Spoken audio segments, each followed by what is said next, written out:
for some reason, I just love doing this day in history when I get the opportunity and the privilege to do the invitation on Wednesday night. And on this day in history, November 5th, before I was born, before we were born, 1895, the first U.S. patent for an automobile was awarded to George B. Selden.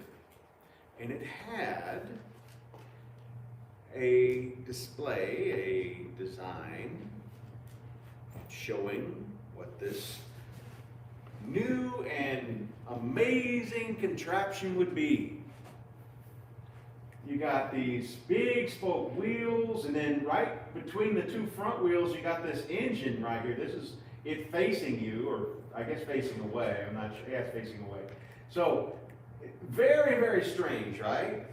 This is what Mr. Selden said is an automobile. He had the first U.S. patent. So he must be right. I mean, even with a close up on it. Look at it all day long. In 2025, is that a car? What? What is that? I mean, look at the giant spoke wheels. Okay, let's look at these spoke wheels. Okay, this is actually a rim and spokes. And let's see what it's connected to. Oh, now that looks like a car. That looks like an automobile right there. That is a drop-tail Rolls Royce. Here's another one. It's a white one, convertible. Woo! This is the most expensive production car in the world right now. Now you and I, we complain a little bit about the price of cars these days. Just imagine before I push the button, how much you think this car, the most expensive in the world.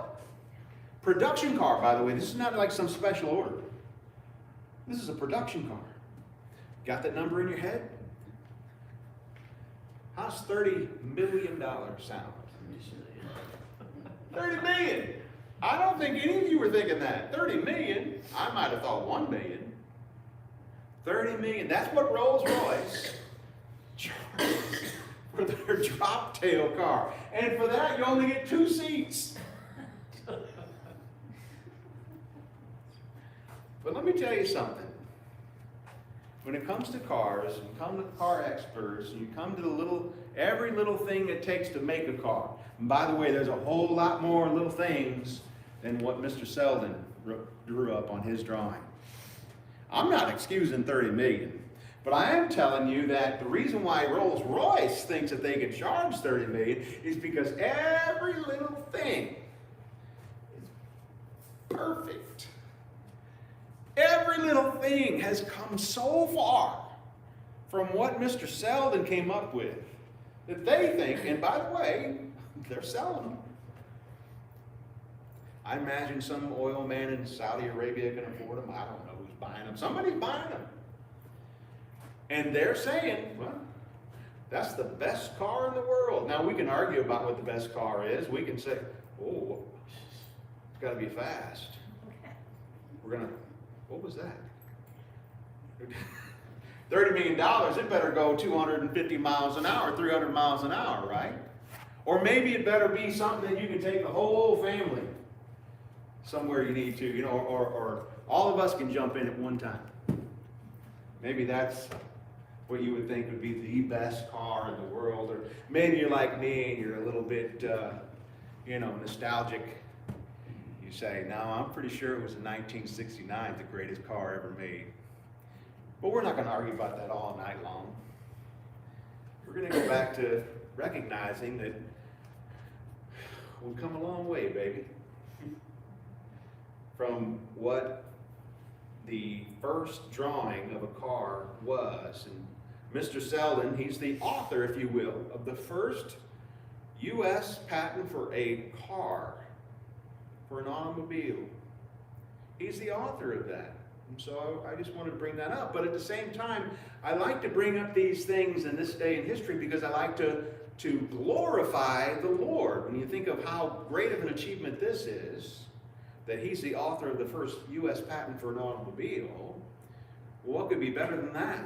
Much as we love cars, there's nothing better than eternal salvation. Well, who's the author of that?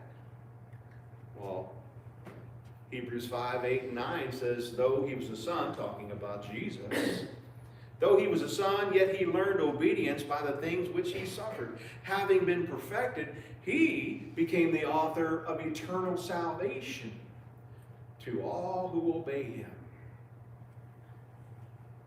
Much as we can look at the achievements of my life and say, well, I never did anything as great as what Mr. Selden did. He's the author of the first U.S. patent for an automobile. Congratulations. But you know what's interesting about this story?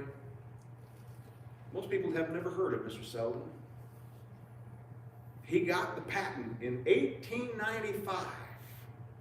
And then, I'm a Ford man, by the way, so I'm not really trying to say anything mean here, but this is history. Henry Ford and other car manufacturers, they took him to court. Part of the reason why you've never heard of this guy, though he was the very first to get the patent, Mr. Ford said, hey, that's not right. He shouldn't have the patent. In fact, he beat him in court. And look at what Mr. Ford said about him.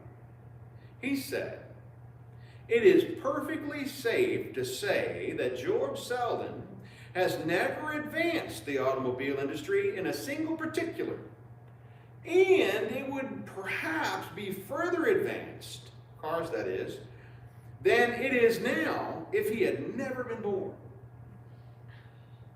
That's his passionate argument in court to get the U.S. patent released so that he can make Model T and not have to pay Mr. Selden. And he won. Again, human beings can do some pretty amazing things.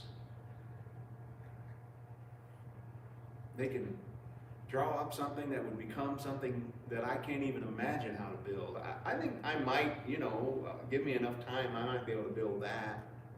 Maybe. I cannot build a Rolls-Royce drop tail. I'm just not going to do it. There's no way. So it's an amazing thing what humans can do, but enough about the author of automobile patents. Enough about that. Let's talk about the author of Return to Salvation. Now we're talking about something I can't do, you can't do, nobody can do, except one, Jesus of Nazareth. He's the author of Return to Salvation. In fact, in Hebrews 12, we're told, therefore we also, since we are surrounded by so great a cloud of witnesses, let us lay aside every weight and the sin which so easily ensnares us, and let us run with endurance the race that is set before us, looking unto Jesus, who's not only the author, but the finisher of our faith, who for the joy that was set before him endured the cross, despising the shame, and has sat down at the right hand of the throne of God. There is no close second to Jesus in amazingness, in awesomeness, in beauty, in wonder, in genius. No close second. Jesus is far above, and his name is far above. And I'm so excited the fact that somebody else can't come in behind him and say, I see that you authored, but you're not going to finish because I'm going to beat you. Jesus is unbeatable. Being a human, that's, except for one human who's also God. But being a human who's not divine, as good as your best day can be, can always go wrong. However, the Lord is with you when you're baptized into Christ. And he's not only the author of your faith, he's the finisher. In fact, Paul puts it this way in Philippians 1.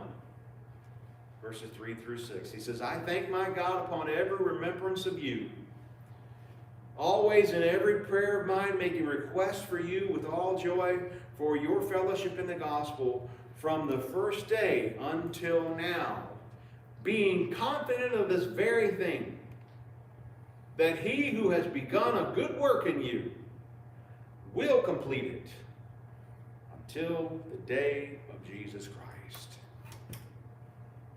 That's good news. I'm so glad we have our faith in someone who will not fail, cannot fail,